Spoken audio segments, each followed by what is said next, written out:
விளையாண்டுன்னு சொன்னாங்க பெரியவங்க. மருந்தே உணவாகும் கால வர போகுதுங்க.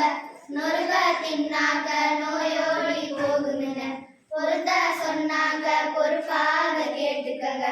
நீயும் நானும் இங்க 100 வருஷம் வாழணும்னா, நோய் நொடி இல்லாத தேகம் கொண்டு ஆடணும்னா, முன்னோர் சொன்னதையும் முறையா கேட்டுக்கணும்.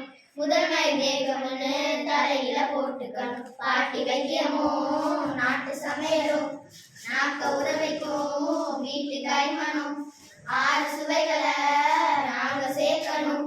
ஆரோக்கியமா வாழ அதுவே துணை வரும். உணவே மருந்துன்னு சொன்னாங்க பெரியவங்க. மருந்தே உணவாகும் கால வர போகுதுங்க.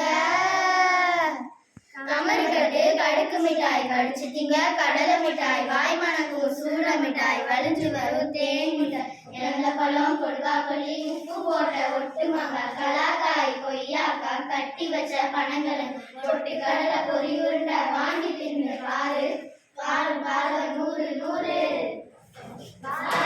சோறு வயிற்றுக்கு நன்மை தரும். வருத்த உணவு எல்லாம் கொழுக்க சேர்த்துவிடும். பழமும் காய்கறியும் பாதி நோய் தீர்க்கும். பருப்பை சேர்த்துக்கிட்டா உணவே சத்து வரும்.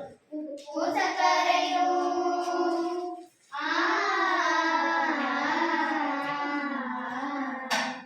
உப்பு சர்க்கரையும் அளவை குறைச்சிக்கணும்.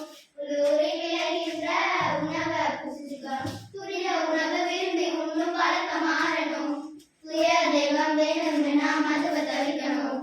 தேர்களிலே விளையும் கிழங்க சாப்பிடணும். நார்ச்சத்து வேணும் தண்டும் சாப்பிடணும்.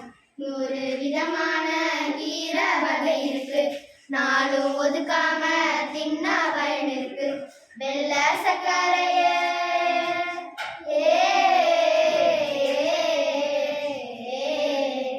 வெள்ள சர்க்கரைய வினைய கொண்டு வரும். வீட்டு சமையலிலே ஊட்ட சத்து தரும். செரிக்கும்படியா பசிக்கும்படியா உணவு இருக்கணும். ஒரு பழக்க கூட வீண் இல்லாம உண்டு பழகணும். பாட்டி வைத்தியமோ நாட்டு சமையலோ